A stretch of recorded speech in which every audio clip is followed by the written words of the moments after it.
to start off with, I just wanted to mention scholarships here, and I like to do this every year. The problem is we're late for almost all these. But for those of you who are in the program right now and are looking at next year and maybe perhaps part of the following year after that, always keep in mind that scholarships, there's plenty of them available. There's actually quite a lot of money available to to students, and in particular students in the surveying and mapping fields.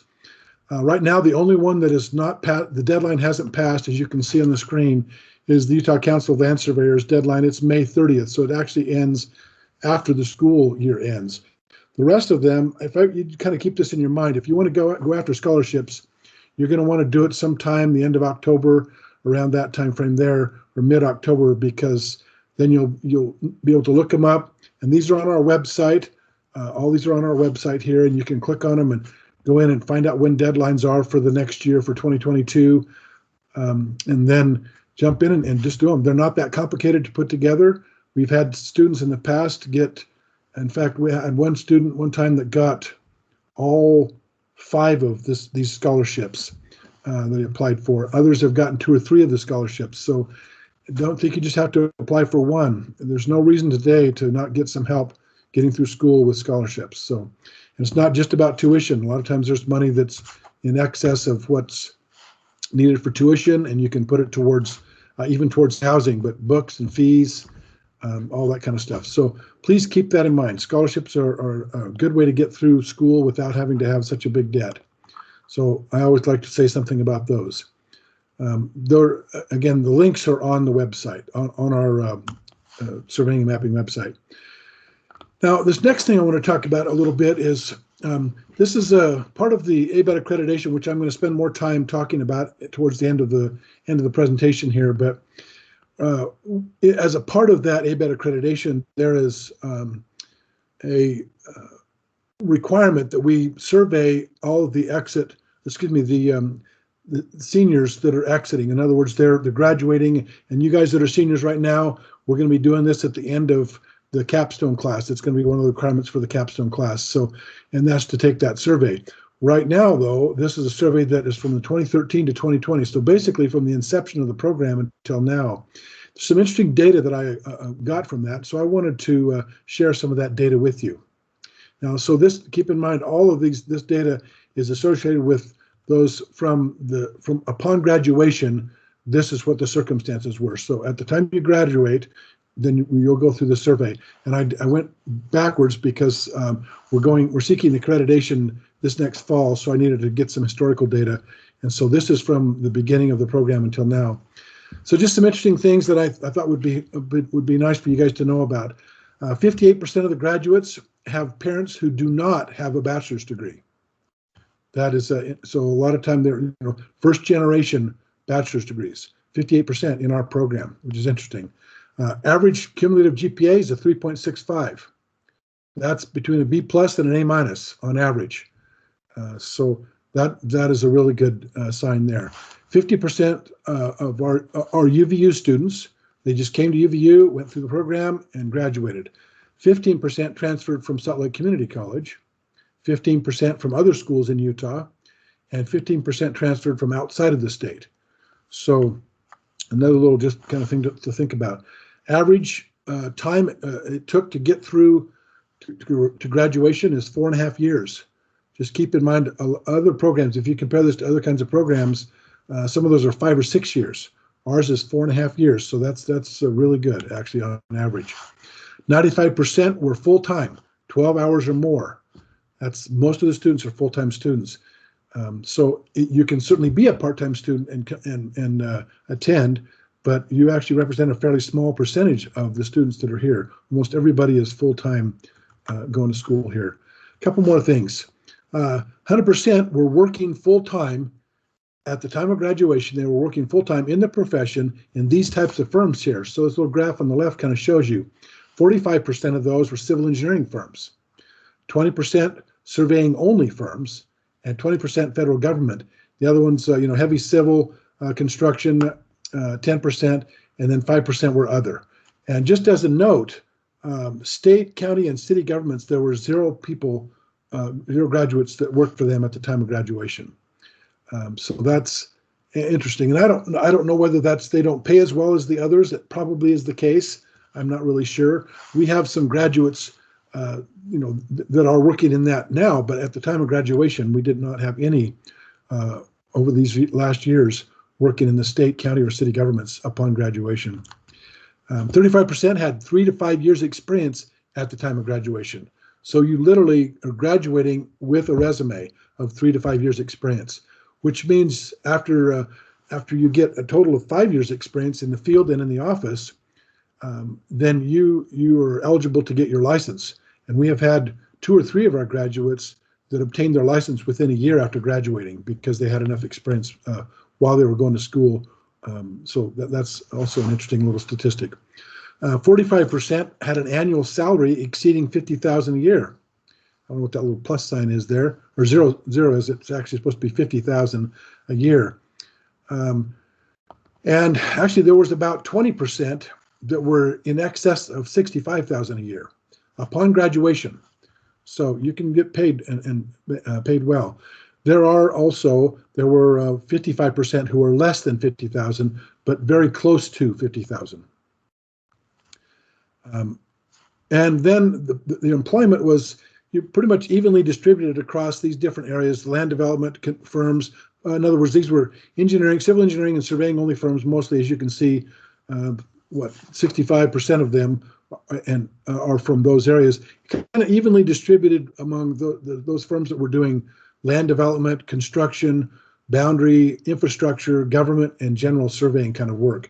So really pretty evenly distributed in terms of the type of work that these different firms do, and that our students have went to work for.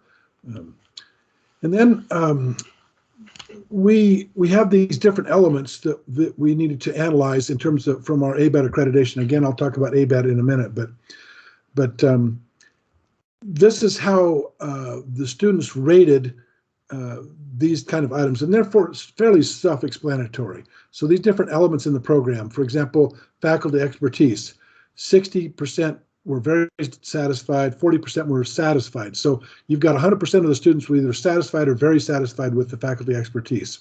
So now you kind of know how to read the graph here, or not the graph, but the chart. So course availability, we need a little bit of help there. It looks like 45% were very, 50 were satisfied, and 5% were still somewhat or less satisfied, or not satisfied, could have been some of those. Then diversity, and I highlighted that. Well, I didn't highlight, excuse me, never mind. It's this next one down, is people, ideas, and practices. Not just the people, not just ideas, not just practices, but all those together. And I think we need some help there. And I don't know whether that, and I can delineate that further, but I won't take the time to do that now. But as to whether it's diversity in people, ideas, or practices, which one was where we need a little bit more help. But again, I'm kind of looking over here on the negative side of this. That's people who were somewhat satisfied or dissatisfied with the diversity in ideas, practices, and people. School and atmosphere, environment, generally, 45% very satisfied, 55% satisfied. Academic advising, 30% very satisfied, 55% satisfied, and 15% were somewhat or not satisfied. So I think we need some help in that area, and that's not just Shandy. That includes me and Salmia and Shandy, all three of us who do academic advising. And then academic rigor, we need some help in that area. It looks like 35% very satisfied, 50% satisfied, and 15% somewhat or dissatisfied. So we could use a little more help in that area too to increase our rigor. So that kind of tells me, and some of you guys who've gone through the program or are seniors and getting ready to graduate right now are going, well, this is a pretty rigorous program. According to this, it could be more rigorous. So just kind of an interesting little note there. Let's see, a couple more things here. 63% said the UVU program prepared them well or very well to pass the FS exam, the Fundamentals of Surveying exam, which is the exam proctored by the National Council of Engineering and Surveying, National Council of Examiners for Engineering and Surveying. It's the national exam, the Fundamentals of Surveying exam. 32% had not taken the exam yet. And then there were 5% who didn't think it prepared as well, or roughly. well, actually, exactly. So 70% were very satisfied with the overall program. So I think those are some really good things to say about the program. 30% were satisfied with the overall program. So 100% of the students that graduated at the time of graduation were either satisfied or very satisfied with the program overall. So now I wanted to kind of get into, does anybody have any comments about those statistics or questions about them? So these were people that were just graduating that took the survey, or what was the demographic of people taking that survey? Yeah, the demographic of those people taking it were those upon graduation. This is the result. This is what their answers were. In other words, at the time they graduated.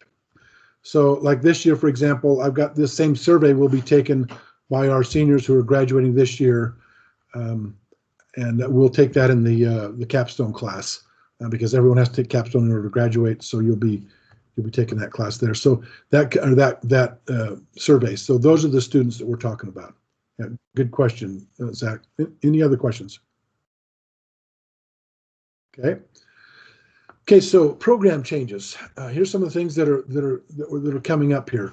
Basically, I've kind of touched on pretty much all of the degrees. Well, actually, all of the degrees, and one of the certificates. There's 2 certificates that we didn't need to revise at all. Some of these revisions are coming as a result of ABET accreditation issues. Other ones are for, I'll talk about them, but alignment to DOPL, and we'll talk about that in a minute. And then a few course additions and revisions. So I want to tell you what some of those things are. So some of the changes to the bachelor's degree. Starting with matriculation, so I'm kind of looking at the catalog, going through the catalog, if you will, and matriculation is first. So I've added the engineering, design, technology AS degree with the focus on civil design and drafting as an option. So right now it currently says the AS in surveying or these matriculation requirements, but now includes also the engineering, design, technology AS degree. With the focus in civil design and drafting. This is going to play into a little bit later explanations about basically tying into or helping to augment those students who are coming through the drafting and design program and are focused on civil design and drafting. They can come right into our program, and a lot of their courses will count towards their bachelor's degree. And I think one of our students, Parker, for sure, and perhaps some others, have done this and come up through that focus area. And so I'm actually just augmenting that matriculation agreement that if they get that AS degree with the focus in civil design and drafting, that counts as their matriculation to come into the program, into the bachelor's degree. This is something new here. The next one, we've added a laptop requirement for all BS students. So all students getting the bachelor's degree will as of fall of 22 will be required to have a laptop. This is starting to become more and more of an issue with lab availability and with online courses, with different modalities that we're teaching in now, like this one here, right here, live stream, but over the internet, and also just being able to have access to software. And some of the software is we're not getting all of the permissions and going through all the legal issues that that are in front of us as an institution to get some of these software packages available to you guys. So they're not able to be loaded on the labs. There's a lot more liability that the school takes on by adding software, and so it gets kind of complicated. But bottom line, between accessibility and legal issues, we've had trouble getting different pieces of software into the labs that we need to teach. And so that's one of the other reasons, and it's becoming more and more difficult to keep those labs current and with the software that meets all of the standards that UVU has for software utilization by students. So at least on UVU property, UVU's computers. So, but you can bring your own laptops. So kind of gear up for that. You guys won't be needing to worry about that, but because everybody I'm talking to today will probably be through the program by then. But that is something that's going to be happening, is having a laptop requirement. Under the discipline core requirements, I've increased the credit hours from 41 to 50. There was a few more things that needed to be in the core requirements. I'll talk about that in a second. And then it's a better alignment with the Utah Division of Occupational and Professional Licensing. This is DOPL. This is the organization that approves licensure for engineers and surveyors in the state. Actually, DOPL covers all licensing, but ours is in particular associated with engineering and surveying. And in order to obtain a surveying license, there are certain requirements that are in statute and in regulation. And so I've adjusted some of the degrees, the changes in the degree to accommodate that better alignment. And I'll show you what some of those things are. So this is basically to kind of show you what this alignment is. And this might be a little bit difficult to read, but if you can kind of keep in mind, this is the items listed in the columns in the kind of salmon color there are those courses or topics, I should say, topics that are required by the state, by state statute in order to get a license. All those are required. So if you look through our program, on the rows on the left, all the rows they're going are all of the core discipline courses that are either currently or will be that have been added to the core discipline area. See, I told you I went from 41 to 50, so it includes all the courses now in the core discipline. So everyone has to take them to graduate.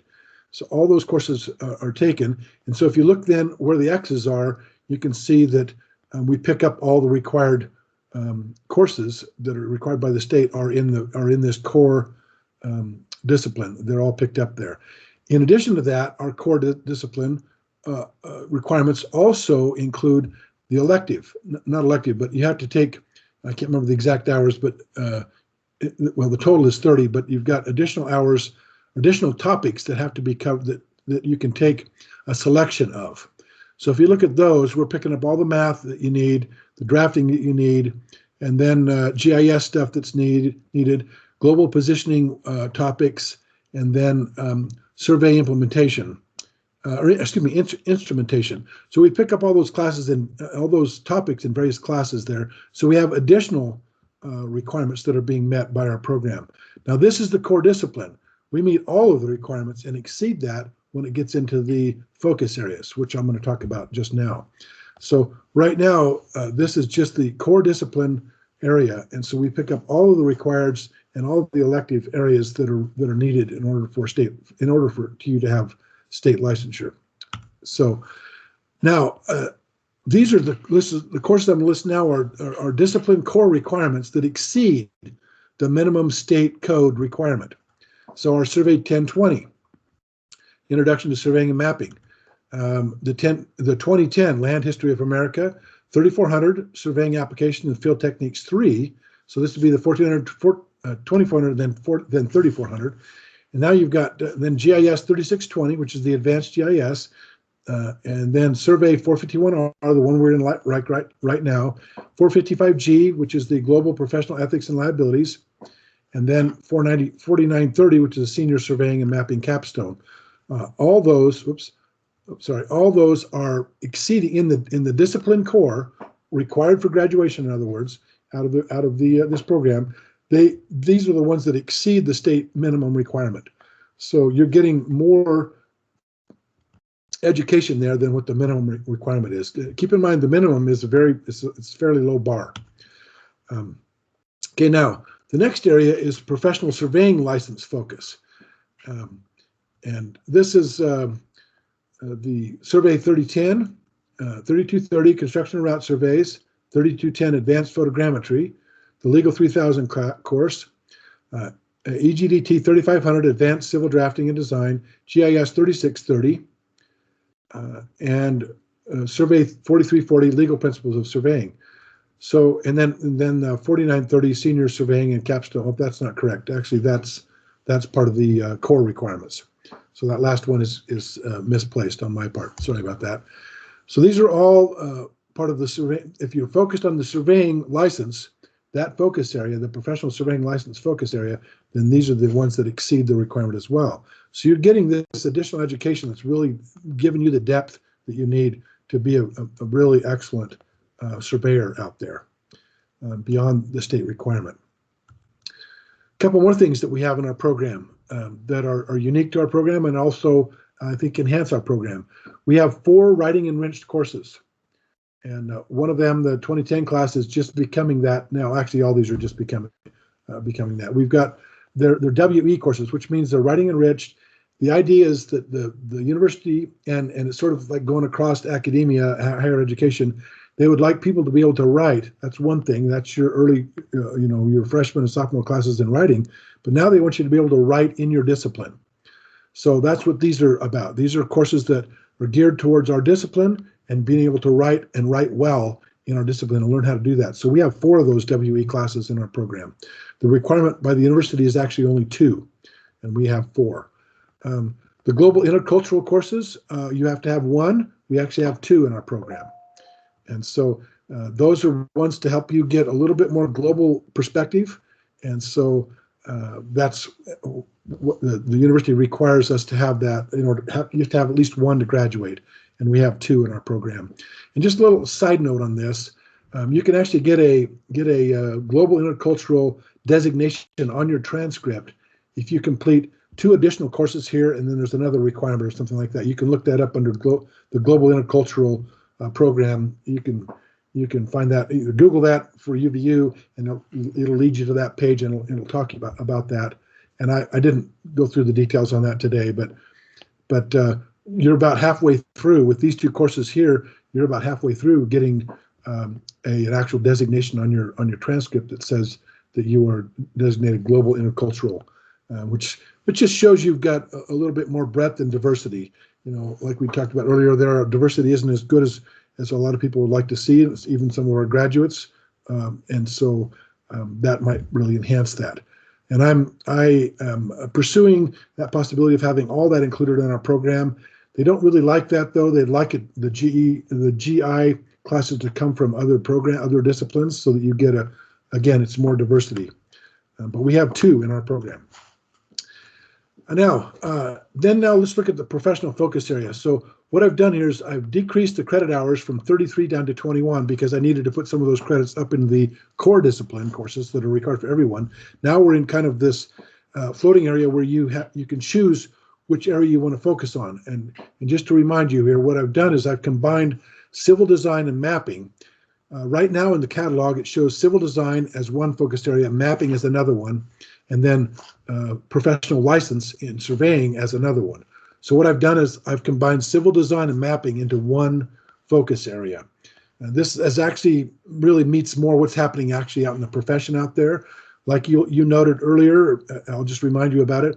A very large percentage, 65% of the students graduating are working for a civil engineering firm or a surveying only firm.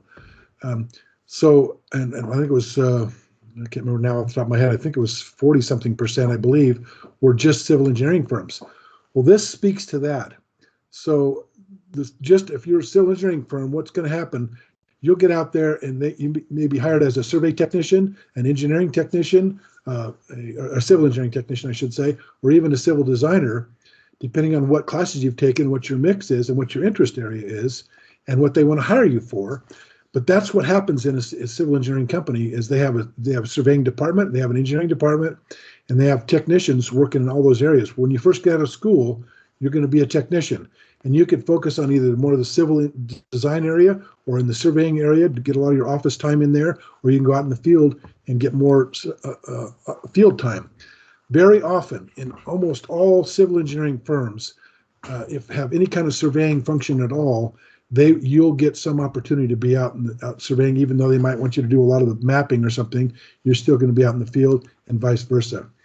So this civil design and mapping focus really makes sense in terms of what's happening in the profession and what has been happening for the last 30 years.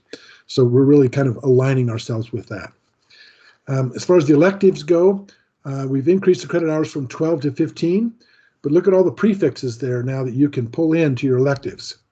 This provides an opportunity for students coming in from other programs at UVU to have some of their coursework count a little bit more towards the bachelor's degree.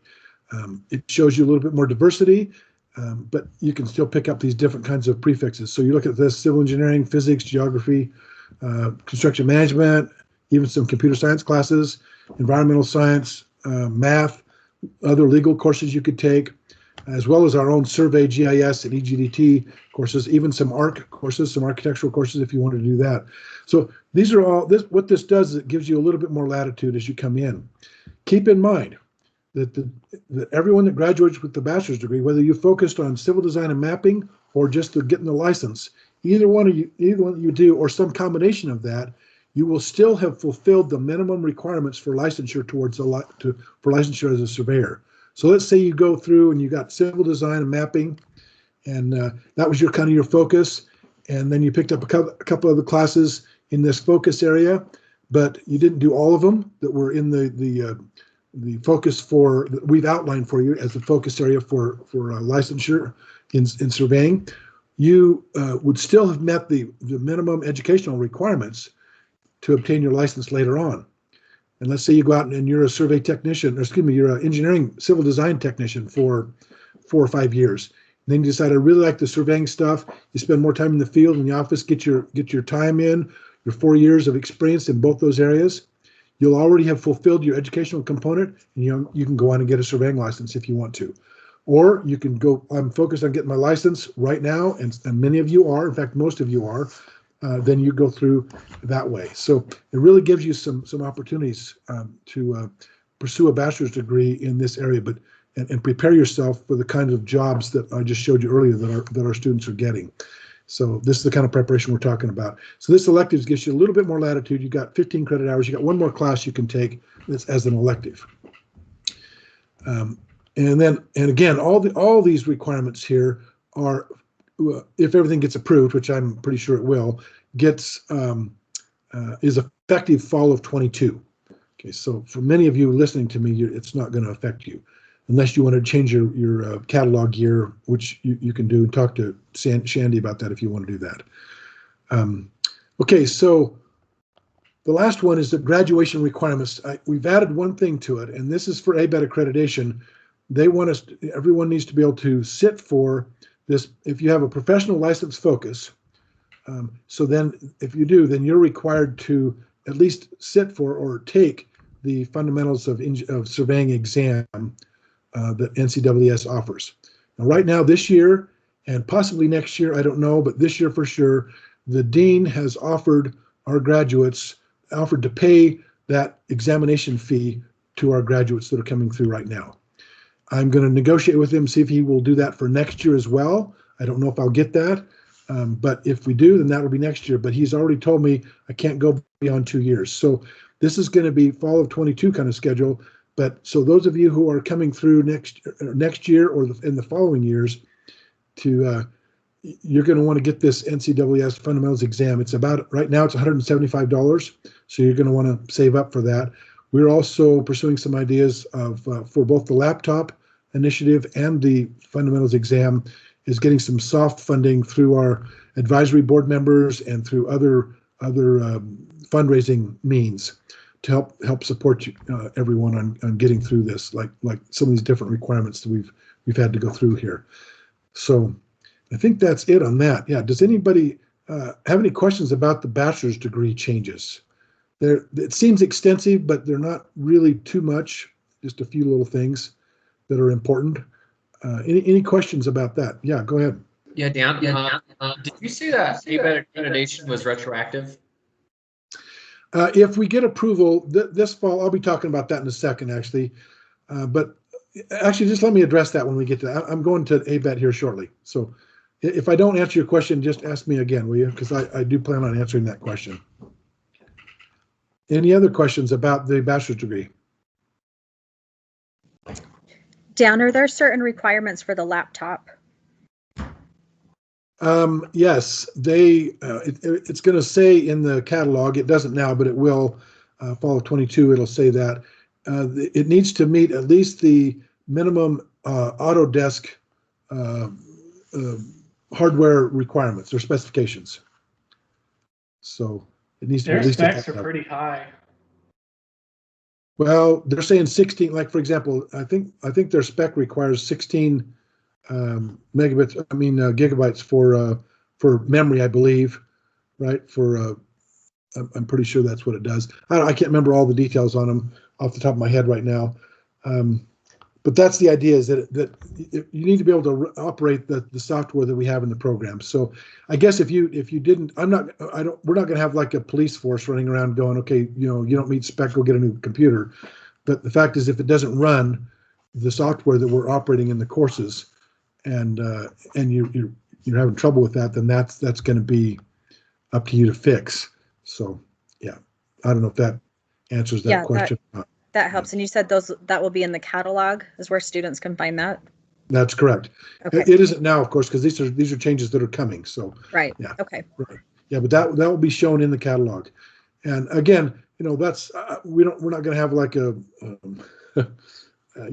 computer cop out there checking everybody's stuff out.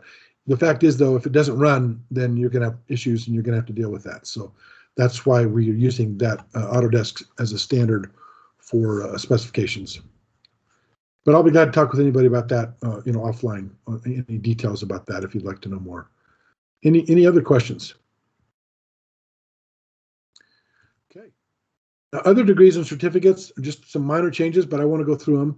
The AS degree, again, this degree is intended to go directly into the BS degree. That's its purpose.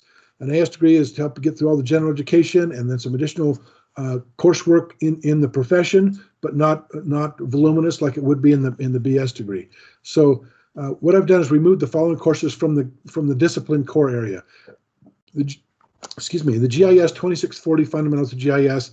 This is a course that's only offered for the AAS degree. Somehow that got in there and it was a mistake on my part earlier, so then I'm fixing that. And it is we're also removing the 2500 3D Civil 3D as a requirement. You can take it as electives, but not as a requirement. So now the other one is Marketing 220. This is the marketing written business communications course. I'm pulling that out of the requirement because I want to keep the AS degree at its minimum credit hours that's required to graduate with that AS degree. But you might want to take that as part of your elective assortment there. So I've changed the elective prefixes to be these. It was a little more confined before, and so this is basically similar to, but not as expansive as the elective prefixes available in the bachelor's degree. But these are some of the other ones here. So you can pull in any of these here as electives. And although it doesn't show Marketing 220G, I would be willing to certainly accept that as an elective for the AS degree. And that will help you with the matriculation, because Marketing 220G is one of the matriculation requirements to get into the bachelor's degree. Again, I'm trying to keep that associate's degree to its minimum UVU minimum credit hours. So what I'd like to talk about here, just push this a little bit, and that is, I would like every single person in the program to apply for and get this AS degree. This will really help our funding in other areas of our program, because what it does is it shows that the student is progressing through. So apply for these certificates. As you probably already know, and I'll mention it now just in case you don't. And those of you who are graduating or coming up to graduating here this semester, you might want to consider this as well. If you've gone through the bachelor's degree, or your goal is to get the bachelor's degree, you might want to consider getting as many of the certificates and degrees as you can leading up to that. That's all going to add to your resume, and especially one of the ones I'd like to focus on for bachelor's degree graduates is to get your certificate in GIS. That's the one that we jointly work with Earth Sciences. But what we got set up for you on that, you should be able to walk away with a bachelor's degree in surveying and mapping with a certificate in GIS. Every one of you would be able to, just going through the bachelor's degree, you will have been able to complete those requirements for the GIS certificate. So I would highly recommend you do that. How do we initiate that? Sorry. Oh yeah, no, you can just apply for graduation for that certificate. So, okay, so that's separate. We apply for that separately from our, okay. Correct, that's what I'm trying to say.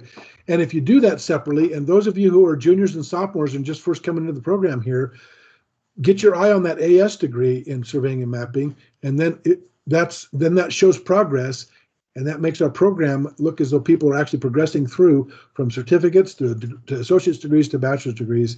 and it validates the whole program in terms of how we've got it set up by sequence. So, and those of you who are getting a BS degree, you can also apply for the AS degree. So you walk away with a certificate or two, whatever ones you want to do, but particularly the GIS certificate, an AS degree, and then the BS degree.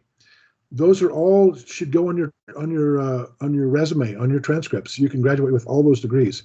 If you're focused on that bachelor's degree especially, you'll already have fulfilled the requirements. You might as well do it. So you need to apply for it when you graduate. You apply for it separately, and you can also apply for those things before you get there. And this is what I'm saying about the AS degree. If you apply for the AS degree as a part of matriculation into the BS degree, you already will have obtained your BS degree as part of the application to get in for matriculation into the BS degree. And the certificate, you can apply for that as soon as you fulfill the requirements. Sometime in the program, you've got it done, apply for it, or apply to graduation for it, and get your certificate in hand. Put it on your resume, and that can help you get jobs. So those are good ticket items for you guys to keep in mind. The AAS degree, yeah, go ahead. Yeah. Go ahead. I Real just quick. wanted to say the certificates, I actually got those. So everyone in my cohort, you can get 3 certificates. You just go onto the Wolverine track, apply for graduation, and it would be the summer of 2021. And you can get 3 different certificates. So yeah, it's pretty cool, and it makes me feel like I'm pretty fancy. So it's Well, you are, because you've actually shown an accomplishment of those different areas. You can do those individually. Just come into the school. You didn't even take the BS degree at all. I just want to get the certificate. Of course, you can do that. But since you're in the process and are mostly done with your BS degree, apply for those different certificates. Get them all. Go for it. The one you're not going to be able to do going through the BS degree is get the AAS degree, because that one is not intended to transfer into the BS degree at all. It's a completely standalone degree, separate from the bachelor's degree, associate's degrees, and certificates. It's not the same degree at all. It's a terminal degree. That means that you go for the 2 years and that's over with. It's done. It's not intended to go on. Now, some people do, and so, but you're going to lose some classes that way. You're going to have to take some other classes, or some classes that are more advanced in the similar topics if you do that.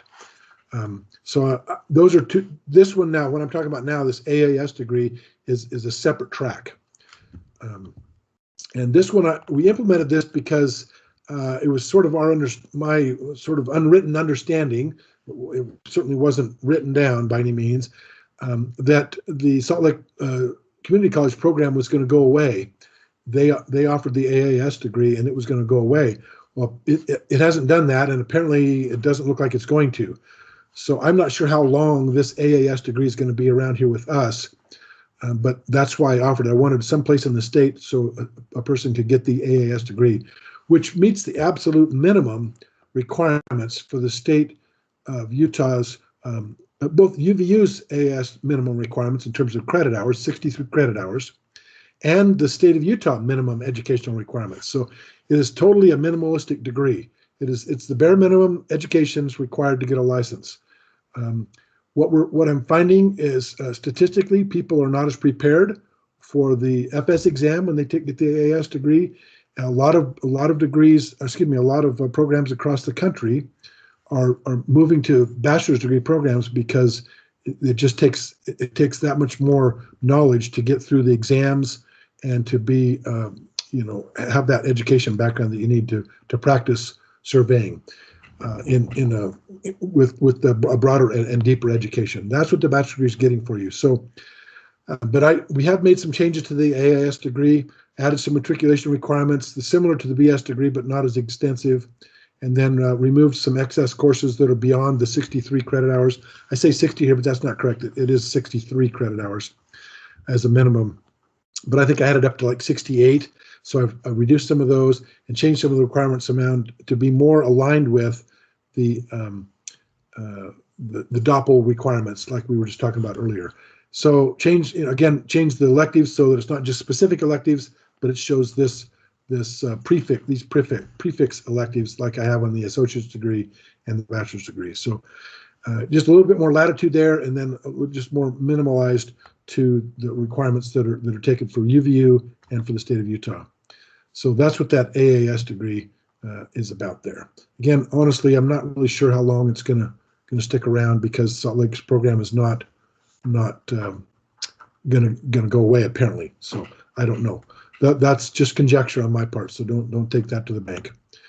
Okay, certificate, surveying technology. This is one of the ones. This actually was created for not the sole purpose, but one of its main purposes was created to provide a track for people who got a degree in a related field, which is one of the tracks into which you can get a license in the state of Utah. And that is to get a bachelor's degree in a related field, like construction management, like civil engineering. Both civil engineering is very common to have a dual license. So this certificate is geared specifically to them, not solely, but specifically to them, to fulfill this state requirement to have the 30 credit hours of surveying specific coursework in addition to a related degree, bachelor's degree, which most often in those two, they require a certain amount of math and so on like that. And then I changed the electives in that certificate to accommodate, again, the same prefixes as I've had before in the other degrees and certificates. Then the other GIS certificate and the civil design and surveying certificate, those I haven't made any changes to. They're fine just as they are. And again, all these all work together, you guys. And like Katie said, 3 certificates, associate's degree, and your bachelor's degree. You should be able to walk away with all those. All of them except for the AAS. Do not try to get the AAS if you're getting your BS degree. Okay. So I think that's all. Oh, yeah, some course additions. I've added 2350 to the AAS degree only. It's not part of the BS or the other certificates or anything. It's just for the AAS only.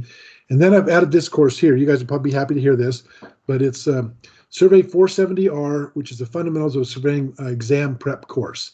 I've been teaching it under the special topics kind of course in surveying special topics as the 490R. And now we've decided to change it and actually make it an official class on its own.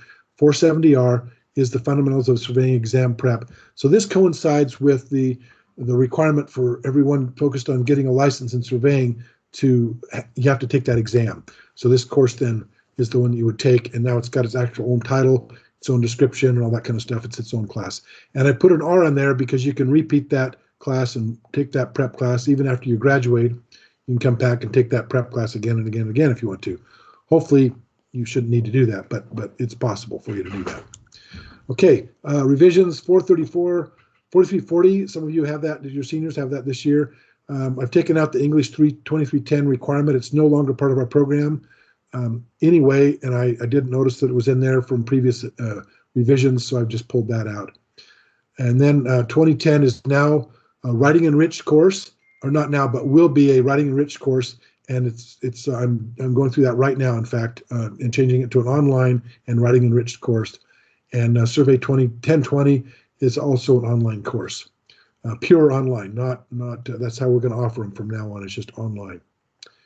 And then 1220, just some changes and some course learning outcomes is all we've done there, just real minor stuff.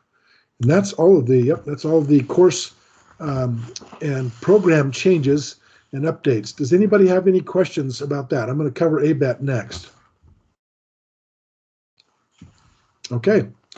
Dan, I just wanted to say, if any students have questions about the certificates or how to apply for those, please just let me know. I'm happy to go over that with you. Yeah, absolutely. Yeah, just email Shandy on that. She's our academic advisor. And by the way, Shandy, thank you for being here for this meeting and just to be there as a resource covering these topics that you and I deal with all the time. So sure. I'm glad to have you here. Can I ask a real quick question with that?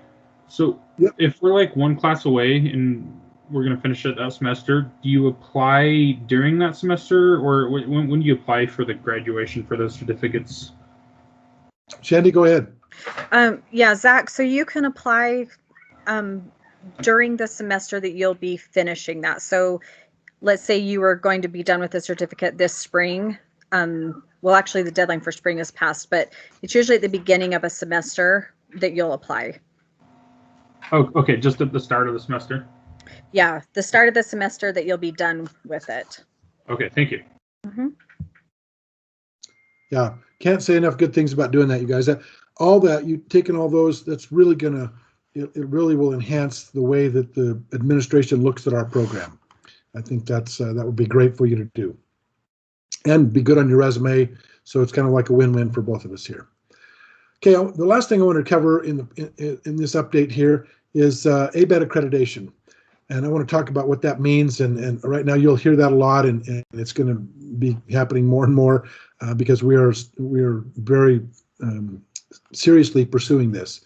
So why seek additional accreditation? Just so you know, we have UVU is already an accredited university with Northwest Commission on Colleges and Universities. That's already happening. So you're not going to graduate from a university that's not accredited. So don't worry about that. This is additional accreditation. And so this, to help explain why we would want to do this, it helps to explain what accreditation even is. The basic concept, without getting into too many details here, the basic concept of accreditation is that there are people outside of our school, outside of our university, and from other universities that come to our university, and they examine everything from our facilities, our faculty, the curriculum, how the curriculum is set up, how we deliver the courses, all kinds of details about the university, academic advising, how you can register for courses, everything. They just go over everything with a fine-tooth comb, and what they're looking for is everything, what kind of quality this is. And so when you're an accredited university, it means other universities of a similar type and caliber have come and evaluated your university and said, hey, you guys meet this standard. There's a lot of standards that are set up, and you meet these standards. And everybody that's accredited meets these standards. So that's why when you get schools that aren't accredited at all, they haven't gone through the process of getting this accreditation, and so they may or may not meet these standards. And so you don't really know where you're at if you don't have a university or school that's accredited. So we already have that happening with the Northwest Commission on Colleges and Universities. That's our commission that we have on a regular basis. We go through accreditation. They come out to the university and they look through everything. They ask students questions and faculty and staff, and they visit about every 5 or 6 years, and then you get reaccredited, if you will, or your accreditation stays in place is more what it's about. So the question is, what is ABET, or who is ABET? Well, ABET is the Accreditation Board for Engineering and Technology, and they have 4 different commissions, 4 different areas, if you will, under this one big umbrella of engineering and technology. So you have these 4: Engineering Accreditation Commission, the EAC, the Engineering Technology and Accreditation Commission, the ETAC, Computing Accreditation Commission, and then the last one, Applied and Natural Science Accreditation Commission. This is the one that we are applying for. We're going to use this commission as a part of, or a subset to, the ABET accreditation overall. So we'll be ABET accredited through the ANSAC commission. And the reason I've chosen this are manyfold, actually, but I don't need to get into too much here. But the idea is that this is the commission that most closely associates with what surveying really is. They actually have a track, an accreditation. I can't remember what it's called, either a emphasis or a focus or something like that, that is specific to surveying and mapping, and it fits perfectly with us. I haven't pursued the engineering and engineering technologies because they require other things that we just don't need in surveying. So I haven't done that. Now, some universities have done this. Some universities, the surveying program is part of the engineering program. And so in that case, they're EAC accredited, or maybe ETAC accredited. The ones up in, I think ISU is EATC, because it's part of their engineering program. Ours isn't, and we don't want it to be, or at least it hasn't been anyway. It could be, I guess, in the future, but right now it's not. And so ours is similar to construction management's program. They are also an ANSAC accredited. They're applying for that accreditation and went through the process last year. So that's what we're pursuing. And if pursued, we will be the 10th program in the college to be ABET accredited, which speaks highly for our program. So again, so let me back up here. So again, the reason for ABET accreditation, now this additional accreditation, is we have universities from outside of ours and across the country that will come and evaluate our program relative to other surveying and mapping programs in the country. And if we meet the standard that has been set up by all of them, then we meet this minimum standard. So just to kind of tell you a couple more things there, some companies and some government agencies, several actually, require you to graduate from an ABET accredited school. And in fact, in some states, ours is not one of them, but some states around us, they require as a part of their licensure that you graduate, your educational component for your licensure, that you graduate from an ABET accredited school. Now, there are a number of states that actually have this requirement. Ours does not have that at this point.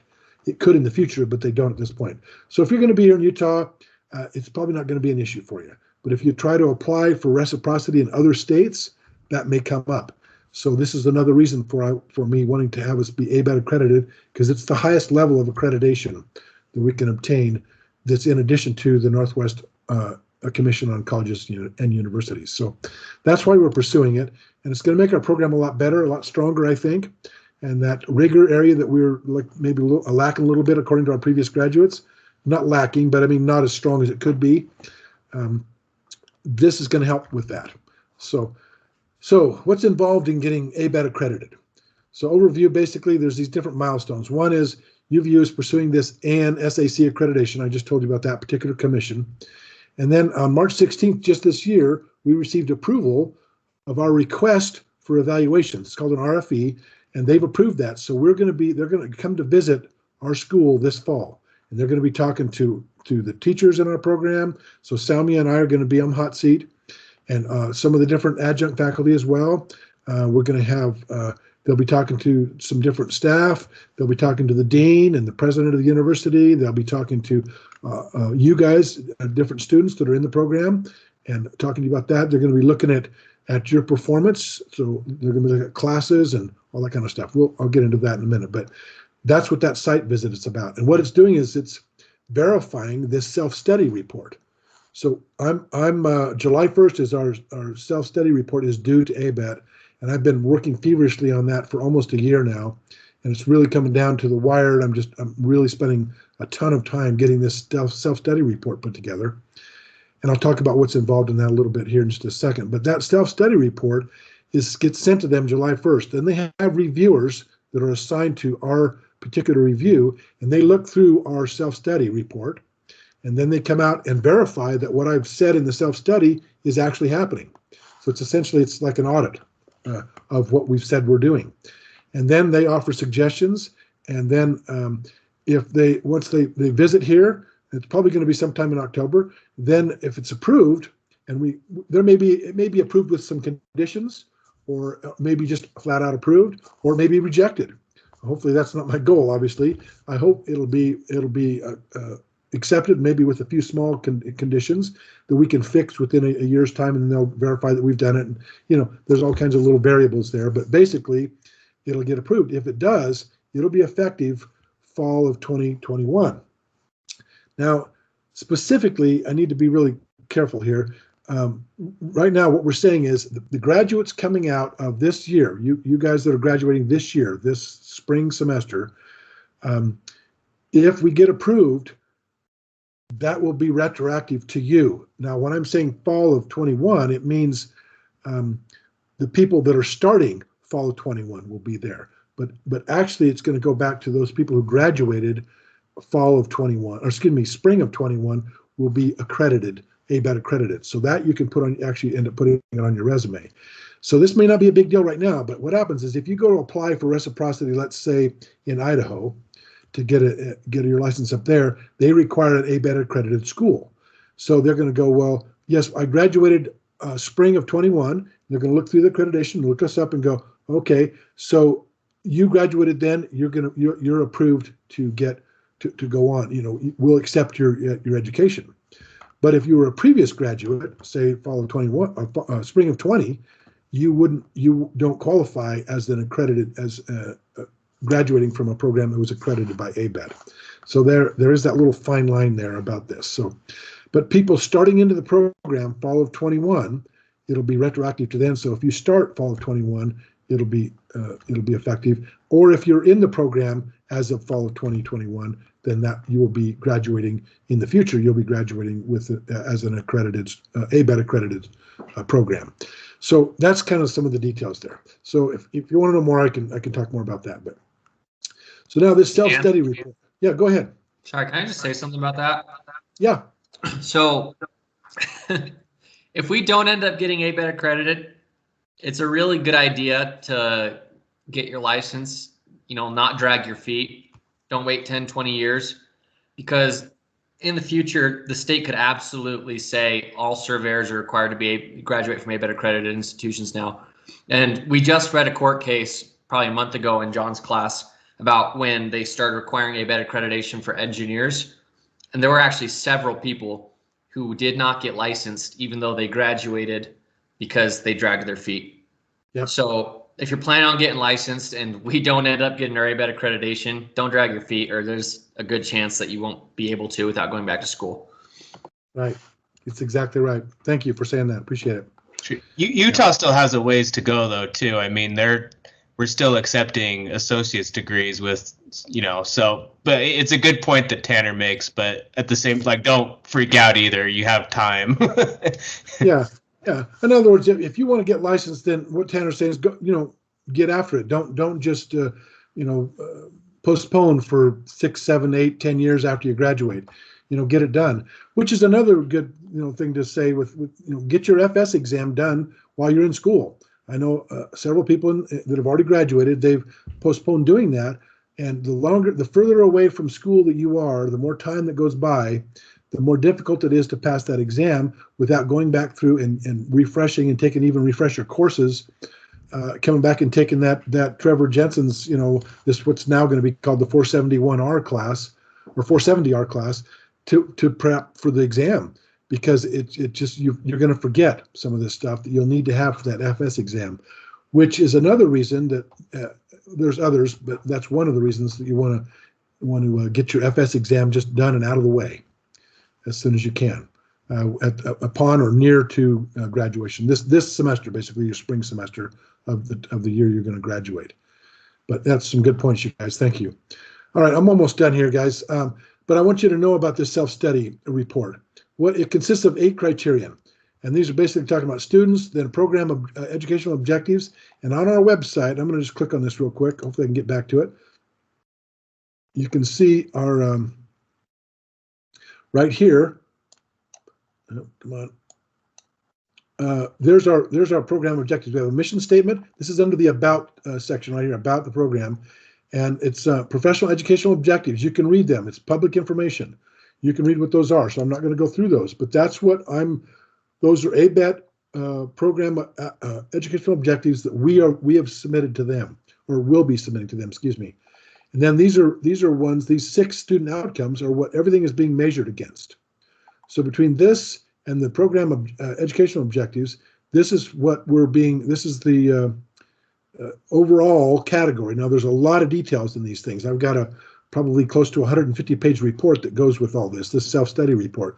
But it's all based on these things. So let me just say this: the program educational objectives are within 3 to 5 years of graduation. Alumni of the program are expected to have then these following things. So we're going to do an alumni survey and employer survey to ascertain how we're doing on that. But then this one here, program student objectives, this is at the time of graduation from the Bachelor's of Science degree. You will have known this or have an ability to, and each one of those are listed. Those are ABET specific. These up here are created by our program. Our advisory board is the one that put these together and has set these out between me. Well, I'm on the advisory board, so and so is Salmia. But we have put these together, and this has been approved by the advisory board as valid and important educational objectives for employers and for the program. So you guys will be prepared for work out there in this profession. So the student outcomes is upon graduation. The program objectives is 5 years from graduation. So they're pretty serious about how they're going to evaluate what's going on here. All right, so that's helpful for you to look at that. So the next thing is the student outcomes I just talked about. That's also in the same place. So now continuous improvement, this is a big deal. There's a lot of time spent on the continuous improvement part, and I'll talk about that in just a second. Curriculum is another criterion. What's a curriculum actually look like? So that stuff I just went over today, that's all part of that.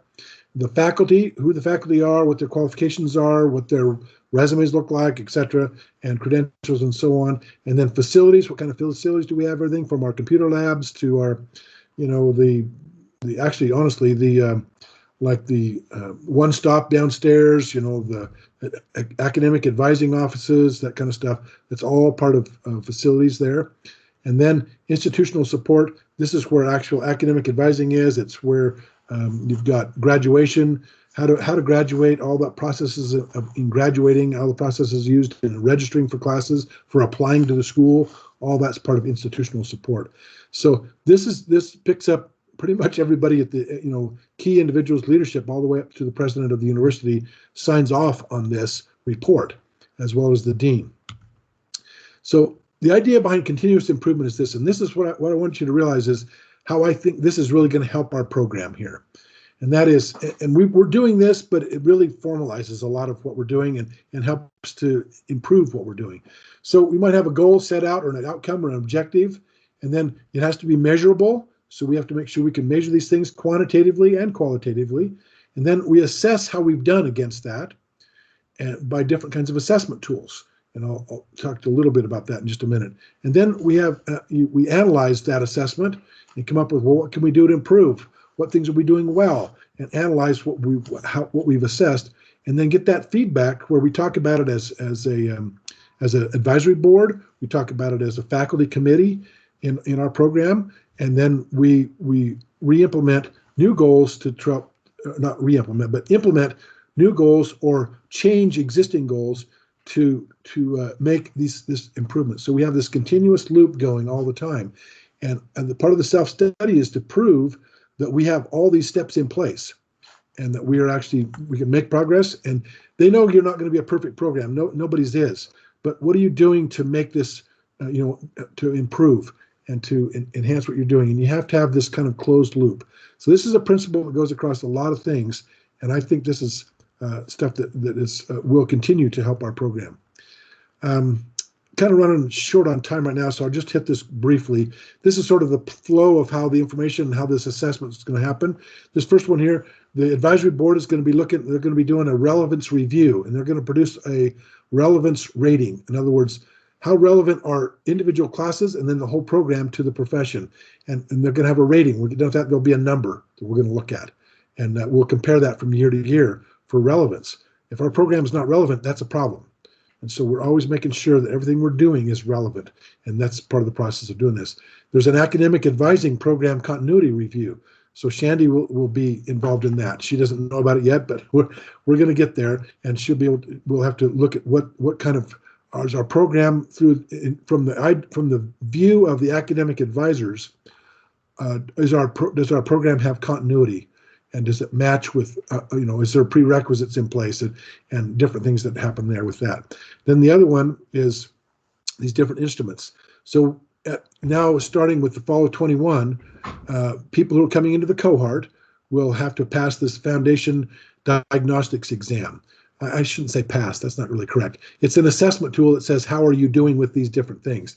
And basically, it's the foundation exam that I've designed is put together based on the matriculation requirements that are required for you to come into the program.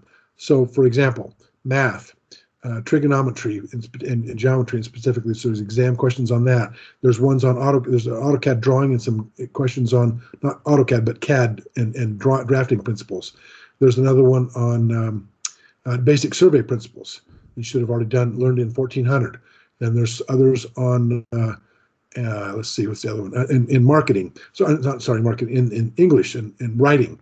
So there's some things on that. And then also associated with the overall discipline, the field of surveying and mapping. And so that comes from the 1020 class. So basically all those courses that you take for matriculation right now, that's going to be, that foundation exam is going to be about those classes. So we want to be able to assess what your knowledge is as of the point you come into the program. And it should be at a certain level. So that's going to help us to know where you are when you come in, and then when you exit, down at the bottom, the next one, the FS exam will tell us how much we've taught you and how much you've learned. So that's the idea. That's part of this closed loop here. So then we have course assessment done by faculty. And we have external review by capstone projects. So this is new. So you guys that are this semester, and I've already included it in the class this year, but we've changed the rubric so that it includes all the elements that are involved in this external review. So now it's not just you and me going through and me examining your capstone. Now we have an external review outside of me. There are people that are looking at the capstone projects and evaluating them and scoring those projects. And we've already gone backwards the last 2 years to pick up those. And now this year you guys will be getting the same thing. So the advisory board is heavily involved in those capstone reviews. And that's a lot of what they do. The other one is student reviews, senior exit interview. That's what I just went through, gave you a bunch of data on that. Then we also have alumni and employer reviews, surveys, and those will be coming in from that. So, we're going to be doing that in the next 2 or 3 weeks, actually. And we'll get results from that. And then we've got student involvement. That's the club here. So Katie, I'll probably have you help me with some of that, those activities, and probably some of the previous presidents will help me with what the involvement activities have been like as far as the students go. So anyway, there's lots of things there. These are the 7 or 8, different evaluation tools that we're using. I just went over all of them with you. And so that's kind of it. I can't stress enough how important, and I know that Shandy will say the same thing as I close here. Please get advising. Don't just self-advise. There's enough different changes in the program, and there's different nuances. There's different registration stuff. Just little things like that will help you to get a path. You need a graduation path, and between Shandy and I, we will make sure that you have some kind of a path. If you don't have one or you're not sure, sit down with us. Shandy first, and then me. If you want more career and license kind of advice, talk to me. If you want just straight academic advice, which class should be taken next, talk to Shandy. We will get you sorted out here. We'll be able to respond to you and make sure that you get the planning and you know what's going on ahead of time. You shouldn't, we don't want you to be ill-advised. And most of the time what happens is either is that you self-advise, thinking you know what's going on in the program, and you don't. Or don't as much as you should. And so please, if you want to know anything about licensing or career advice, anything like that, talk to me. And I can also help you with the program stuff. But Shandy is set up to be able to help with the actual academic advising, and I can help you with that as well, but specifically which classes in sequence and making sure that you've got things lined up to graduate, and you have the quickest path to graduation that we can help you with. So that's it. That I have. I realize this took a bit of time, but we kind of didn't get started for 15, 20 minutes either. So, okay, I kind of had like an hour and 15 minutes kind of plan. That's sort of what I took. Any questions at all about anything we've talked about tonight? Just a good Q&A here for a few minutes.